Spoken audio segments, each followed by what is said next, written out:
I am G. Madhavi, AL in Civics, Government Junior College Girls, Janagaon. Today we are going to discuss about state government. ఈ రోజు మనము రాష్ట్ర ప్రభుత్వం అనే చాప్టర్ని discuss చేసుకుందాం. అందులోని గవర్నరు అనేటటువంటి టాపిక్ మీద ఈరోజు మనం డిస్కస్ చేసుకుందాం. Governor is one of the topic from state government chapter. State government chapter governor గురించి తెలుసుకుందాం ఈరోజు. అసలు స్టేట్ గవర్నమెంట్ రాష్ట్ర ప్రభుత్వము ఏంటంటే మనకి ఎట్లాగైతే సెంట్రల్ గవర్నమెంట్ కేంద్ర ప్రభుత్వం ఎట్లాగైతే ఎలాంటి నిర్మాణాన్ని ఎలాంటి నిర్వహణని కలిగి ఉంటుందో అదేవిధంగా రాష్ట్ర ప్రభుత్వం కూడా అదే విధమైనటువంటి నిర్వహణని కలిగి ఉంటుంది. అదేవిధంగా రాష్ట్ర ప్రభుత్వం గురించి మనకి రాజ్యాంగబద్ధంగా రాష్ట్ర ప్రభుత్వం ఏర్పడిందా? జనరల్గా మనకి రాష్ట్ర ప్రభుత్వాలు కొన్ని దేశాల్లో రాజ్యాంగబద్ధంగా ఏర్పడం, అంటే రాజ్యాంగం ప్రకారం అధికారాలు విధులు రాష్ట్ర ప్రభుత్వానికి సంబంధించిన అధికారాలు విధులు అనేవి ఉండవు. ఏంటి అది తేడా అంటే ఒక చిన్న మీకు అర్థం కావాలంటే ఒక చిన్న విషయం ఇందులో ఒక చిన్న క్లారిఫికేషన్ ఇచ్చుకోవాలి. మనకి ఏకకేంద్ర ప్రభుత్వం సమాఖ్య ప్రభుత్వం అని రెండు విధాలైన ప్రభుత్వాలు ఉంటాయి. ఏకకేంద్ర ప్రభుత్వంలో మనకి ఓన్లీ కేంద్ర ప్రభుత్వమే రాజ్యాంగబద్ధంగా ఏర్పడుతుంది. సమాఖ్య ప్రభుత్వంలో ఇందులో ఒక కేంద్ర ప్రభుత్వం మాత్రమే రాజ్యాంగబద్ధమైనటువంటి కేంద్ర ప్రభుత్వము. ఇక్కడ సమాఖ్య ప్రభుత్వానికి వచ్చేసరికి రెండు లేదా అంతకన్నా ఎక్కువ స్థాయిల్లో ప్రభుత్వాలు ఉంటాయి.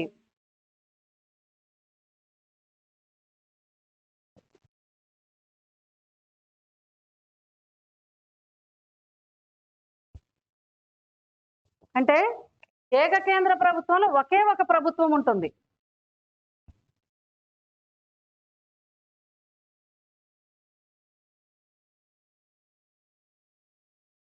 సమాఖ్య ప్రభుత్వంలో రెండు లేదా అంతకన్నా ఎక్కువ స్థాయిలో ప్రభుత్వాలు ఉంటాయి. ఎట్లా ప్రభుత్వాలు అంటే రాజ్యాంగబద్ధమైన ప్రభుత్వాలు. రాజ్యాంగబద్ధంగా ప్రభుత్వాలు రాజ్యాంగబద్ధంగా అంటే రాజ్యాంగంలో మనకు రెండు లేదా అంతకన్నా ఎక్కువ స్థాయిలో ప్రభుత్వాల గురించి వివరించి ఉంటే కేంద్రంలో ఎలాంటి ప్రభుత్వం ఉండాలి, రాష్ట్రంలో ఎలాంటి ప్రభుత్వాలు ఉండాలి, వాటి ఏర్పాటు ఎలాగో, వాటి విధి విధానాలు ఏంటి, వాటి యొక్క అందులో ఉన్నటువంటి అధికారుల యొక్క అధికారాలు ఏంటి, వీటన్నిటి గురించి వివరించి ఉన్నట్లయితే రెండు లేదా అంతకన్నా ఎక్కువ స్థాయిలో ఉన్నట్లే సమాఖ్యార్థం. ఏకకేంద్ర అంటే ఒకే ఒక ప్రభుత్వం ఉంటుంది. ఇప్పుడు మనది భారతదేశం తీసుకుంటే మన రాజ్యాంగం ప్రకారం సమాఖ్య లక్షణాలు ఉన్నాయి, ఏకకేంద్ర లక్షణాలు ఉన్నాయి. ఈ ప్రభుత్వాల విషయానికి వస్తే మనకి సమాఖ్య ప్రభుత్వ లక్షణాలు ఉన్నాయి. కేంద్రంలో రాజ్యాంగబద్ధంగా కేంద్రంలో కేంద్ర ప్రభుత్వం ఏర్పడుతుంది. రాష్ట్ర స్థాయిలో రాజ్యాంగబద్ధంగా రాష్ట్ర స్థాయిలోనూ ప్రభుత్వాలు ఉన్నాయి. అందుకని మనకి ఇక్కడ ఉన్నటువంటి రాష్ట్ర ప్రభుత్వము కేంద్ర ప్రభుత్వంలోని అధికారాలు విధులు ఎట్లయితే ప్రభుత్వ నిర్వహణ ఉంటుందో అదేవిధంగా రాష్ట్ర స్థాయిలో కూడా నిర్వహణ అనేది ఉంటుంది. The structure and organisation of the state government is similar to the central government. అంటే ఒకటే సింపుల్గా మనం చెప్పుకోవాలి అంటే కేంద్ర స్థాయిలో ఎలాగ ప్రభుత్వ విధి విధానాలు నిర్వహణ నిర్మాణము ఉంటుందో అదేవిధంగా రాష్ట్ర స్థాయిలో కూడా రాష్ట్ర ప్రభుత్వం ఉంటుంది. సో అదేవిధంగా మనకి రాజ్యాంగం ప్రకారం చూసినట్లయితే రాష్ట్రంలో రాష్ట్ర ప్రభుత్వం గురించి 152వ నిబంధన నుండి 237వ నిబంధన వరకు రాజ్యాంగంలో వివరించబడి ఉన్నాయి. నాలుగవ భాగంలో రాజ్యాంగంలో ఆరో భాగంలో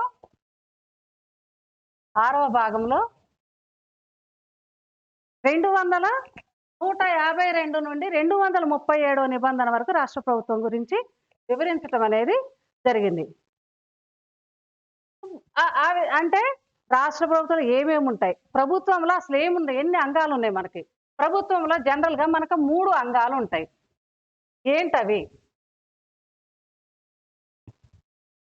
ఆ అంగాలు ఏమిటి?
Part 4 of the Indian Constitution. Part 6 of the Indian Constitution. From Article 150 to 237, it deal with the state matters, state government matter. అంటే రాజ్యాంగంలోని 6వ భాగంలో మనకు 152 నుండి 237వ నిబంధన వరకు మనకి రాష్ట్ర ప్రభుత్వం యొక్క అంశాలను వివరించడం జరిగింది. అదేవిధంగా రాష్ట్ర ప్రభుత్వంలో అసలు ఎన్ని అంగాలు ఉన్నాయి, అసలు ప్రభుత్వము, రాష్ట్ర ప్రభుత్వమే కాదు, ప్రభుత్వంలో మనకి జనరల్గా మన దేశంలో ప్రభుత్వము నడిపిస్తున్నాం, కేంద్రంలో నడిపిస్తున్నాం, రాష్ట్రంలో ప్రభుత్వం నడుస్తుంది. ఈ ప్రభుత్వంలో అంగాలు ఏమున్నాయి? ముఖ్యంగా మనం తీసుకున్నట్లయితే కార్యనిర్వాహక శాఖ, శాసనశాఖ, న్యాయశాఖ. అంటే executive, legislative, judiciary. Government has 3 types of organs. One is executive, second one legislative, third one is judiciary. ఇప్పుడు మనము ఎగ్జిక్యూటివ్ గురించి డిస్కస్ చేద్దాం. ఎగ్జిక్యూటివ్ ఆర్గాన్ ఏంటి? ఎగ్జిక్యూటివ్ ఆర్గాన్ అంటే మనకి ఎవరెవరు ఉంటారు ఏంటి? ప్రభుత్వంలో ఎగ్జిక్యూటివ్ ఆర్గాన్లో మనకి వాట్ ఈస్ ద మెంబర్ అంటే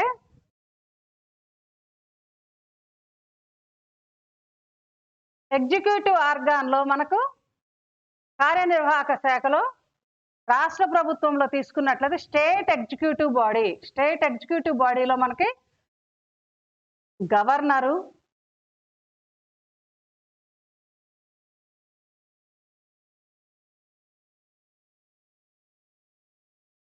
ముఖ్యమంత్రి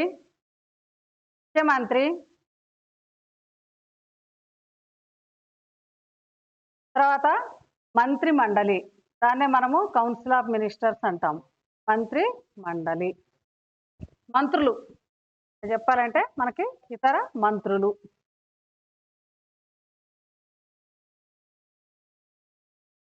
ఈ విధంగా ప్రభుత్వంలో 3 రకాలైనటువంటి అంగాలు ఉంటాయి.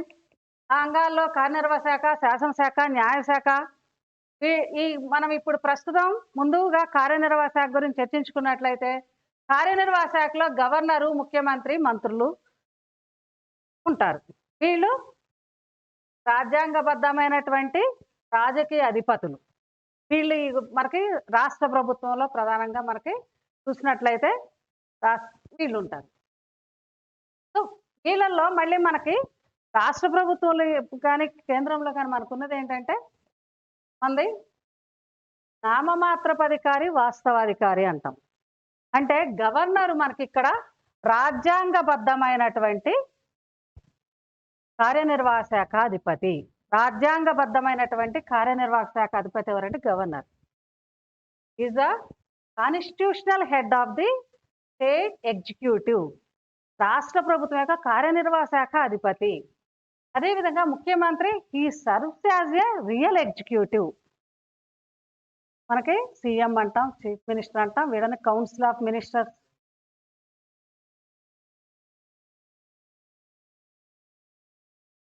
వాస్తవ కార్యనిర్వాహక అధిపతి. ముఖ్యమంత్రి ఎవరు అంటే వాస్తవ కార్యనిర్వాహక అధిపతి. ఇదే అదే విధంగా అట్లా 2 రకాలైనటువంటి కార్యనిర్వాహక అధిపతులు ఉన్నారు. అంటే రాజ్యాంగబద్ధంగా గవర్నరు కార్యనిర్వాహక అధిపతి. వాస్తవంగా ఆ విధులు నిర్వర్తించేది ఎవరు అంటే గవర్నర్ పేరు మీదుగా రాష్ట్ర ప్రభుత్వం యొక్క కార్యనిర్వాహక విధులన్నిటి నిర్వర్తించేది ముఖ్యమంత్రి. అందుకని దాన్ని వాస్తవ కార్యనిర్వాహక అధిపతి అంటాం. అంటే ఈ serves as a real executive, real head of the state executive. ఈ serves as a real head of the state executive అని అంటాం. అదేవిధంగా వీళ్ళు మంత్రులు ఉంటారు, ఇతర మంత్రులు ఉంటారు. వీళ్ళు ఎవరు అపాయింట్ చేస్తారంటే గవర్నర్ అపాయింట్ చేస్తారు. అది తర్వాత మనకి నెక్స్ట్ టాపిక్లో అది వస్తుంది. సో మంత్రులు, సో వీళ్ళని మనం ఎగ్జిక్యూటివ్ బాడీ అంటాం. ఇంకా వీళ్ళతో పాటు మనకి ఇతర ఉద్యోగ బృందం కూడా ఎగ్జిక్యూటివ్ బాడీ కింద వస్తారు. రాష్ట్ర ప్రభుత్వ ఉద్యోగులు కూడా ఎగ్జిక్యూటివ్ బాడీ కింద, రాష్ట్రంలో పనిచేసిన ప్రభుత్వ ఉద్యోగులు ఎగ్జిక్యూటివ్ బాడీ కింద. సో ఈ విధంగా ఇప్పుడు మనము ప్రస్తుతము గవర్నర్ అనే టాపిక్ గురించి, గవర్నర్ గురించి ప్రస్తుతం మనము ఫస్ట్ డిస్కస్ చేసుకుందాం.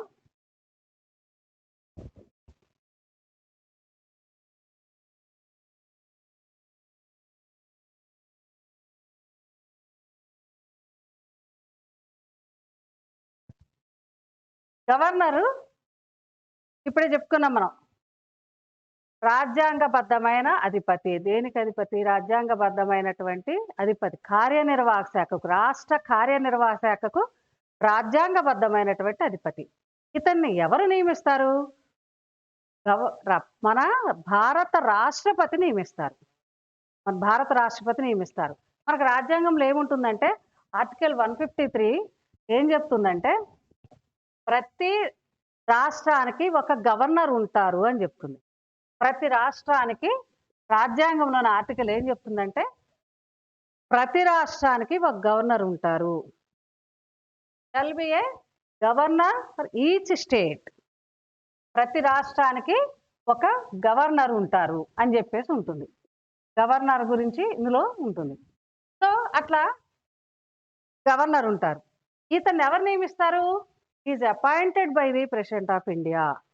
ఇతను భారత రాష్ట్రపతి చేత నియమించబడతారు. భారత రాష్ట్రపతి మరి ఆయన స్వతంత్రంగా నియమిస్తారు ఏమనంటే ఆయనకు ఒక అవకాశం ఉంది. ఈయన ప్రధానమంత్రి కేంద్ర మంత్రిమండలి సలహా మీద కూడా ఈయన నియమించవచ్చు.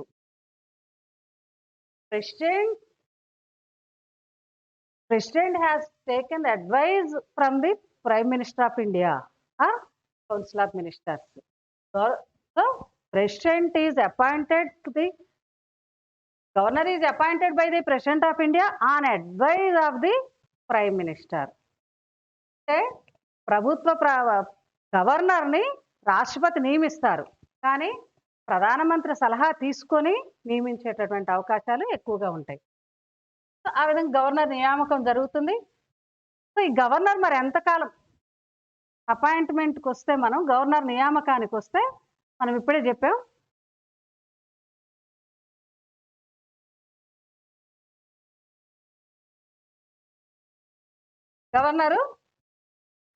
గవర్నర్ని రాష్ట్రపతి నియమిస్తారు. Is appointed by the of India. మరి ఈయన ఎంతకాలం పదవిలో ఉంటారు? పదవీ కాలం ఎంత? టెన్యూర్ ఎంత మనకి?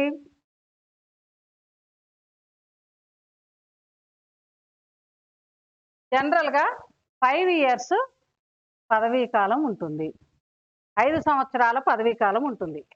మరి 5 సంవత్సరాల పదవీ కాలం ఈయన నిరంతరంగా కొనసాగుతారంటే చెప్పలేము. అది ఎందుకు చెప్పలేము అంటే ఈ 5 సంవత్సరాల్లో రాష్ట్రపతి ఎప్పుడైనా ఈయన పని విషయంలో కానీ రాజ్యాంగబద్ధంగా పనిచేయకపోయినా ఇంకే ఇతర కారణం చేత అయినా సరే రాష్ట్రపతి ఈయన తొలగించాలంటే ఈయన తొలగించవచ్చు. So normally is continued in 5 years period, but any time President removes him. So he continued with the pleasure of the President of India. ఈయన రాష్ట్రపతి యొక్క విశ్వాసం చూరగొన్నంత కాలం ఈ పదవిలో కొనసాగటం జరుగుతుంది. ఏదైనా కారణం చేత ఎప్పుడైనా ఈయన్ని తొలగించేటటువంటి అధికారం రాష్ట్రపతికి రాజ్యాంగబద్ధంగా ఉంది. తర్వాత మనము దీనిలో జీతభత్యాలు, salary and allowances.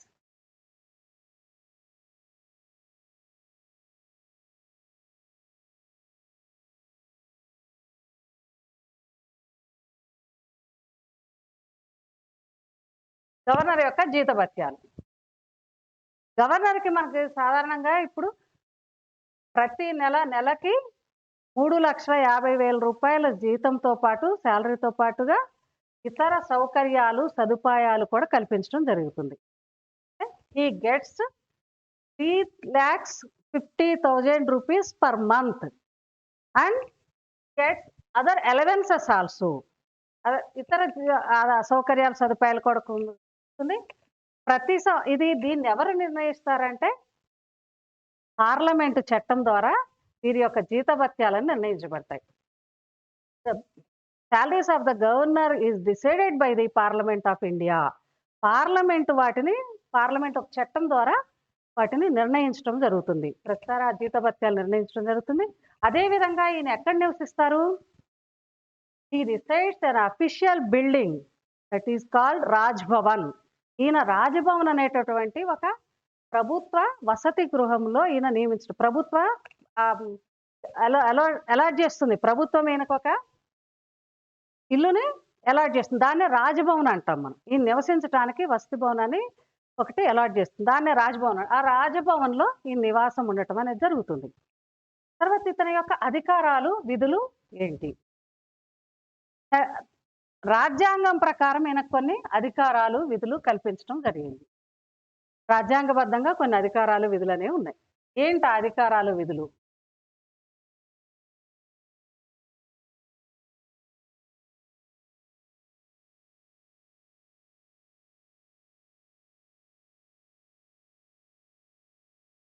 Executive powers, కార్యనిర్వాహక అధికారాలు. ఇతను కొన్ని కార్యనిర్వాహక అధికారాలను కలిగి ఉన్నారు. కార్యనిర్వాహక అధికారాలు ఏమున్నాయి అంటే, రాష్ట్ర ప్రభుత్వంలో ఇందాకే చెప్పుకున్నాం, రాజ్యాంగబద్ధమైనటువంటి కార్యనిర్వాహక అధిపతి ఇతను పరిపాలన చేయాలి. రాష్ట్రంలో రాజ్యాంగబద్ధంగా పరిపాలన జరిగే విధంగా అయినా చర్యలు తీసుకోవాలి. మనకు రాజ్యాంగంలో ఎలాంటి నిబంధనలు అయితే ఉన్నాయో వాటికి విఘాతం కలగకుండా పరిపాలన నిర్వహించేలా చర్యలు తీసుకోవాలి. అలాంటి చర్యలు తీసుకోవటం కోసం, ఈయన పరిపాలన చేయటం కోసం ఈయన తనకు కావాల్సిన సిబ్బందిని నియమించుకోవచ్చు. అయితే అది ఎలా నియమించాలి అంటే దానికి కూడా ఒక ప్రత్యేకమైన ప్రొసీజర్ ఉంది. మనకి ప్రతి 5 సంవత్సరాలకు ఒకసారి జనరల్ ఎలక్షన్స్, సాధారణ ఎన్నికలు జరుగుతాయి. ఎన్నికలు జరిగిన తర్వాత అందులో ఏ పార్టీకి అయితే మెజారిటీ వస్తుందో, లేదైతే ఏ నాయకుడినైతే ఎక్కువ మంది సభ్యులు, అసెంబ్లీకి ఎన్నికైనటువంటి సభ్యులు ముఖ్యమంత్రిగా ఎన్నుకుంటారు, ఆ ముఖ్యమంత్రిని ఈయనే నియమిస్తారు. వాళ్ళ యొక్క బలాబలాలు చూసేసి శాసనసభలో వాళ్ళ యొక్క బలాబలాలు చూసుకొని ఏ వ్యక్తినైతే వాళ్ళ నాయకుడిగా ఎన్నుకుంటారో శాసనసభ సభ్యులు, ఆ వ్యక్తిని ఈయన ముఖ్యమంత్రిగా నియమిస్తారు. అదేవిధంగా ముఖ్యమంత్రి సలహా పైన ఈయన మంత్రులు నియమిస్తారు. రాష్ట్ర మంత్రులు నియమిస్తారు ముఖ్యమంత్రి సలహా మీద. అదేవిధంగా ఇంకా మంత్రులనే కాదు, రాష్ట్రంలో ఉన్నటువంటి ఉన్నత అధికారులు కొంతమందిని కూడా ఈయన నియమిస్తారు. ముఖ్య కార్యదర్శి, చీఫ్ సెక్రటరీ, ముఖ్య కార్యదర్శిని నియమిస్తారు. అదేవిధంగా అడ్వకేట్ జనరల్ నియమిస్తారు. అదేవిధంగా రాష్ట్రంలో ఉన్నటువంటి వివిధ యూనివర్సిటీలు ఏవైతున్నాయో ఆ రాష్ట్రంలో ఉన్నటువంటి యూనివర్సిటీల యొక్క ఉప కులపతులు నియమిస్తారు ఈయన. ఇంకా అనేక రాష్ట్రానికి సంబంధించిన అనేక కమిటీలు ఉంటాయి, సంఘాలు ఉంటాయి. ఆ సంఘాల యొక్క అధ్యక్షుల్ని, వాటి యొక్క సభ్యులు నియమిస్తారు. ఉదాహరణకి ఉమెన్ కమిషన్, మహిళా సంఘం యొక్క అధ్యక్షులు, సభ్యులు. అదేవిధంగా మానవ హక్కుల సంఘము, రాష్ట్ర మానవ హక్కుల సంఘము, రాష్ట్ర మహిళా సంఘము, రాష్ట్ర మానవ హక్కుల సంఘము, రాష్ట్ర పబ్లిక్ సర్వీస్ కమిషను, రాష్ట్ర మైనారిటీ సంఘము, రాష్ట్ర భాషా సంఘము, ఇలా అనేక సంఘాలనేవి ఉంటాయి మనకి. కొన్నిటిలో రాజ్యాంగబద్ధమైన సంఘాలున్నాయి, రాజ్యాంగేతర సంఘాలున్నాయి. వీటికి సంబంధించినటువంటి అధ్యక్షులని, సభ్యులని కూడా ఈయనే నియమించడం అనేది జరుగుతుంది. He appoints Chief Minister and he appoints Council of Minister on the advice of the Chief Minister, and he appoints the Chief Secretary, and he appoints the Advocate General, and he appoints the Vice Chancellors of the universities in the state, and he appoints the various committees, heads of the committees and members of the committees. He appoints the various heads of the committees and members of the committees. That is like State Women Commission, State Human Rights Commission, State Minority Commission, etc.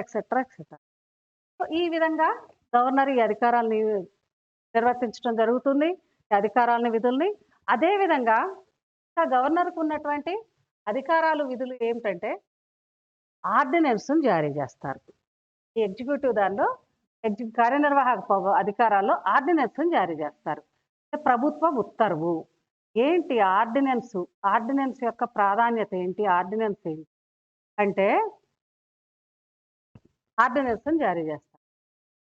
మనకు ordinance అసలు అంటే ఏంటి అంటే మనం ప్రభుత్వ చట్టము అంటాం. మనకు తెలుగులో కూడా దాన్ని ఎక్కువగా ఆర్డినెన్స్ అంటేనే అర్థమవుతుంది.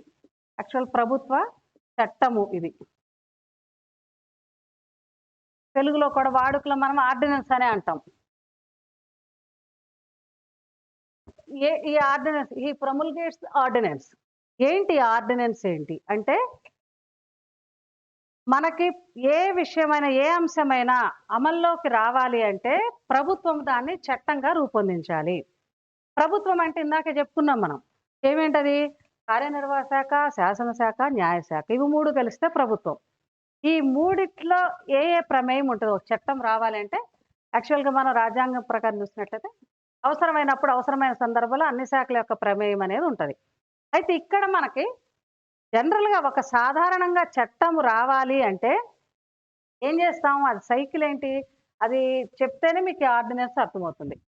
ఫస్ట్ దాన్ని ఏ అంశం అయితే ఉంటుందో దానికి సంబంధించినటువంటి మంత్రి గారు దాన్ని రూపొందించి, ఆ సెక్షన్ వాళ్ళు రూపొందించి దాన్ని క్యాబినెట్ మీటింగ్లో, క్యాబినెట్ అంటే రాష్ట్ర మంత్రులు, ముఖ్యమైనటువంటి మంత్రులందరూ ముఖ్యమంత్రి అధ్యక్షతన ఒక మీటింగ్, ఒక సమావేశాన్ని ఏర్పాటు చేసుకుంటారు. అది ప్రతి వారంకి ఒక రోజు కంపల్సరీ వాళ్ళు అవసరమైనప్పుడల్లా సమావేశం ఫ్రీక్వెంట్గా చేసుకుంటారు. సో ఆ సమావేశంలో ముందుగా శాసనసభలు ఏ అంశమైన చట్టం కావాలి అంటే దాన్ని ఆ సభలో ముందు క్యాబినెట్ సమావేశంలో ప్రవేశపెట్టాలి. ఈ క్యాబినెట్ సమావేశంలో ప్రవేశపెట్టిన తర్వాత అక్కడ మెజారిటీ ఒపీనియన్ తీసుకొని, మెజారిటీ సభ్యులు ఆమోదించిన తర్వాత దాన్ని తీసుకెళ్ళి స్పీకర్ అనుమతితో స్పీకర్కి సబ్మిట్ చేసి స్పీకర్కి అందజేస్తారు. స్పీకర్ దాన్ని పరిశీలించి తర్వాత దాన్ని సభలో ప్రవేశపెట్టడం అనేది జరుగుతుంది. ఏదో ఒక సభలో ప్రవేశపెడతారు. అది దిగువ సభ కావచ్చు, ఎగువ సభ కావచ్చు. దిగువ సభ అంటే ఏమంటాం మనం? విధాన సభ అంటాం. ఎగువ సభను ఏమంటాం? విధాన మండలి అంటాం. దిగువ సభ అన్నదే, విధాన సభ అన్నదే, శాసనసభ అని కూడా వాడుకలో అంటాం. ఎగువ సభని విధాన మండలి అంటాం.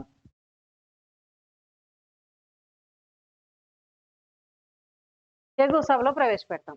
అట్లా దిగువ సభలో పెట్టిన తర్వాత అంటే ఒక బిల్లు మనకు ఎక్కడ మంత్రి గారి దగ్గర నుండి సంబంధించిన ఆ సెక్షన్ నుండి, ఆ విభాగం నుండి కేబినెట్ సమావేశాలు ప్రవేశపెట్టి కేబినెట్లో మంత్రులందరూ, ముఖ్యమంత్రి గారు అధ్యక్షతన మంత్రులందరూ చర్చించిన తర్వాత అది ఒక ఏకాభిప్రాయానికి వచ్చిన తర్వాత దాన్ని సభాపతి గారికి ప్రవేశపెట్టి సభాపతి గారు దాన్ని అనుమతించి సభలో ప్రవేశపెడతారు. ముందు ఏ సభ, మామూలు సాధారణ బిల్లు అంటాం దాన్ని, అంశానికి సంబంధించి సాధారణ బిల్లు ఏ సభలో అయినా ముందుగా ప్రవేశపెట్టచ్చు. అది ఎగువ సభ కావచ్చు, దిగువ సభ కావచ్చు. ప్రవేశపెట్టిన తర్వాత ఒక సభ ఆమోదించిన తర్వాత దాన్ని ఇంకో సభకు పంపిస్తారు. ఆ సభకు వెళ్ళిన తర్వాత 2 సభలు ఆమోదించిన తర్వాత అది అప్పుడు గవర్నర్ గారి దగ్గరికి వెళ్తుంది. గవర్నర్ గారు దాన్ని ఆమోదించి దాన్ని మళ్ళీ సంబంధించిన అధికారులకి పంపించడం అనేది జరుగుతుంది. సో ఇది మనకి సైకిల్లో ఒక బిల్లు మనకి ఒక అంశము, ఏదైనా ఒక అంశము చట్టము కావాలి అంటే ఈ విధంగా మనకి ఈ సైకిల్లో వస్తుంది. సో ఇది జనరల్‌గా నార్మల్‌గా this is the regular procedure. ఈ రెగ్యులర్ ప్రొసీజర్ కాదని మనము ఇప్పుడు ఈ చట్టాన్ని ఆర్డినెన్స్‌ని జారీ చేస్తారు. ఎలా జారీ చేస్తారు ఈ ఆర్డినెన్స్‌ని అంటే మనకి ఈ ఆర్డినెన్స్‌ని జారీ చేస్తే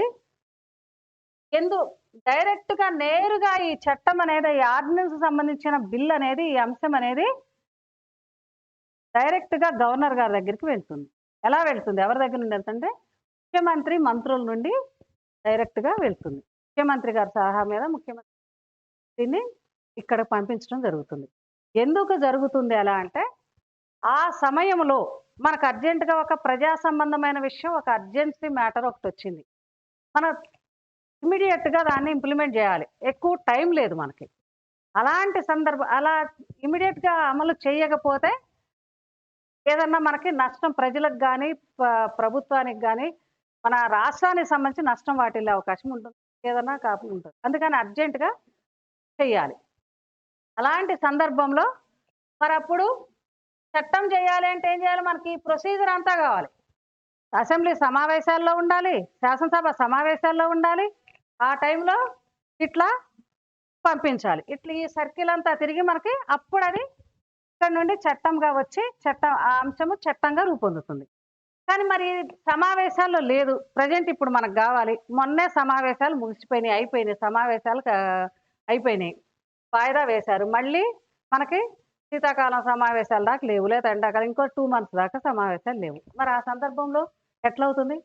మళ్ళీ సమావేశానికి కాల్ఫర్ చేసి వాళ్ళు మళ్ళీ అయ్యి అంత టైము, అంత చర్చించి నిర్ణయం తీసుకునే అంత టైం లేదు. అలాంటి సందర్భంలో ముఖ్యమంత్రి గారు క్యాబినెట్ మినిస్టర్లందరూ డిస్కస్ చేసి ఇది ఒక్కటే జరుగుతుంది. ఈ సమావేశం క్యాబినెట్ సమావేశంలో నిర్ణయించి దాన్ని డైరెక్ట్‌గా గవర్నర్ గారి దగ్గరికి పంపించారు. గవర్నర్ గారు దాన్ని నేరుగా గవర్నర్ గారి దగ్గరికి వెళ్తుంది. అసలు యాక్చువల్ గవర్నర్‌కి రావాలి అంటే ఈ సర్కిల్ అంతా తిరిగి రావాలి. అలాంటిది ఈ ఆర్డినెన్స్ విషయానికి వస్తే ఇలా వచ్చేస్తుంది. ఈ క్యాబినెట్ నుండి డైరెక్ట్‌గా ఇక్కడికి వస్తుంది. క్యాబినెట్ అంటే గుర్తుంచుకోండి, ముఖ్యమంత్రి అధ్యక్షతన జరిగే సమావేశం ఇది. ముఖ్యమంత్రి గారు కంపల్సరీ అధ్యక్షత వహిస్తారు దీనికి. మంత్రులందరూ, ముఖ్యమైన మంత్రులందరూ దీనికి హాజరవుతారు. అలా క్యాబినెట్ అక్కడ వాళ్ళు చర్చించి వాళ్ళ ఏకాభిప్రాయంతో ఒక అంశాన్ని నేరుగా చట్టం చేయమని గవర్నర్ పంపిస్తారు. అప్పుడు గవర్నర్ గారు దాన్ని ఆలోచించి చట్టంగా ఏదన్నా సందేహాలు ఉన్నట్లయితే ఆయన ముఖ్యమంత్రి గారి సలహా తీసుకొని ముఖ్యమంత్రి గారిని అడిగి ఆయనకు వచ్చినటువంటి సందేహాన్ని నివృత్తి చేసుకొని దాన్ని అమల్లోకి తీసుకొని ఆయన ఆర్డినెన్స్ పాస్ చేయడం జరుగుతుంది. దాన్ని ఆర్డినెన్స్ అధికారము గవర్నర్కు ఉంటుంది. ఇది కొన్ని సందర్భాల్లో ఏమవుతుందంటే ఆయనకి ఏమైనా సందేహాలు ఉన్నట్లయితే రాష్ట్రపతి గారిని కూడా సంప్రదించవచ్చు. ప్రెసిడెంట్ ఆఫ్ ఇండియాని కూడా ఈయన సంప్రదించవచ్చు.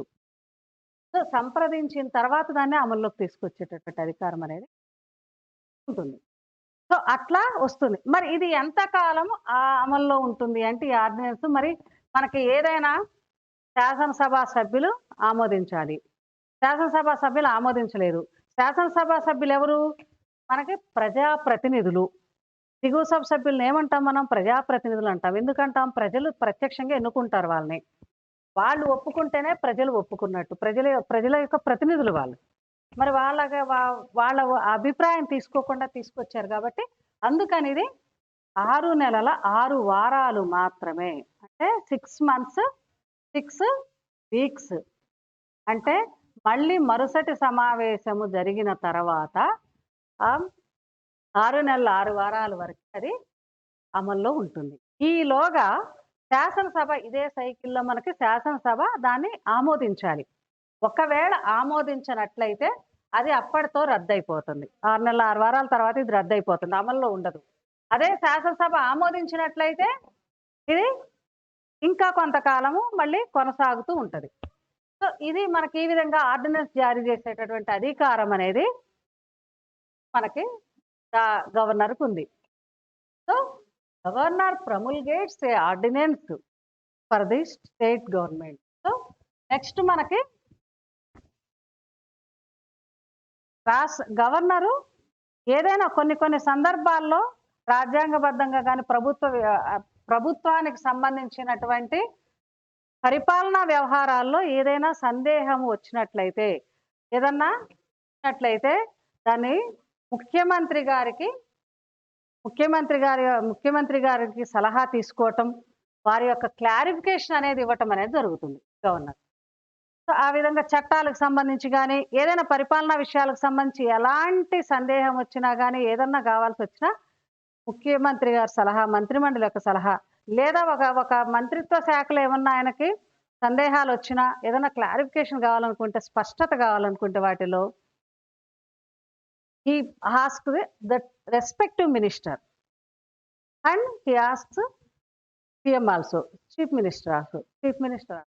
So, అట్లా అయినా ఎనీ డౌట్స్, ఏ డౌట్స్ ఉన్నా గానీ వాళ్ళని అడగటం, వాళ్ళ ద్వారా అయినా సంప్రదించటం, దానికి తగిన చర్యలు తీసుకోవటం జరుగుతుంది. సో, ఈ విధంగా ఈయన ఆర్డినెన్స్‌ని జారీ చేస్తారు. తర్వాత మనకి లెజిస్లేటివ్ అంటే శాసన నిర్మాణ అధికారాలు. ఈ శాసన నిర్మాణ అధికారాల కిందకొస్తే మనకి ఏం శాసన నిర్మాణ అధికారాలు ఉన్నాయి?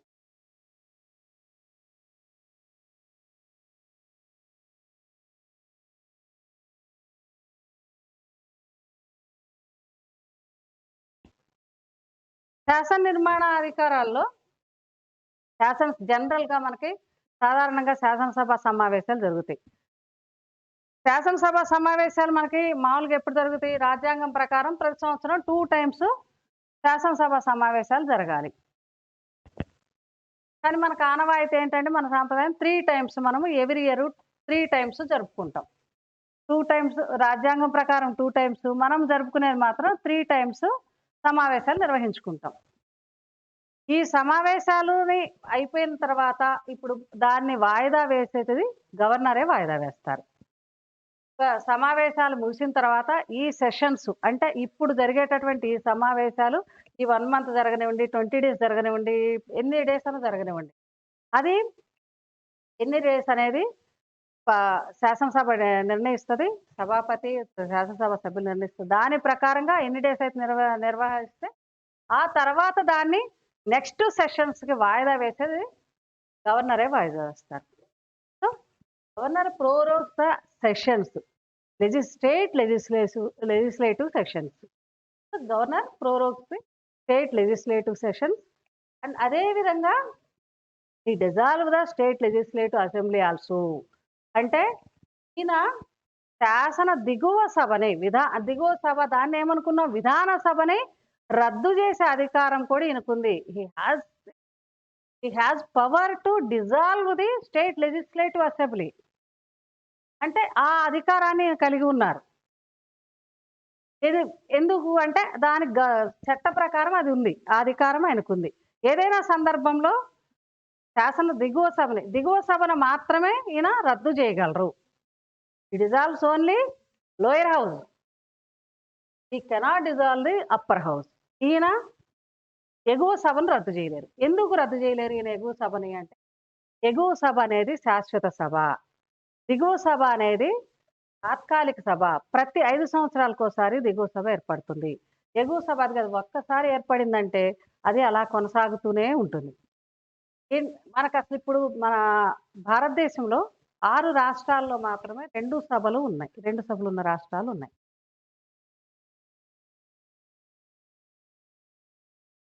అయిందా? కొంచెం ఎడిట్ ఫస్ట్ ఒకటి 2 రిపీట్ అయినాయి. ఇంకా ఉంది. ఒక హాఫ్ అన్ అవర్ వస్తది. కట్ చేద్దాం.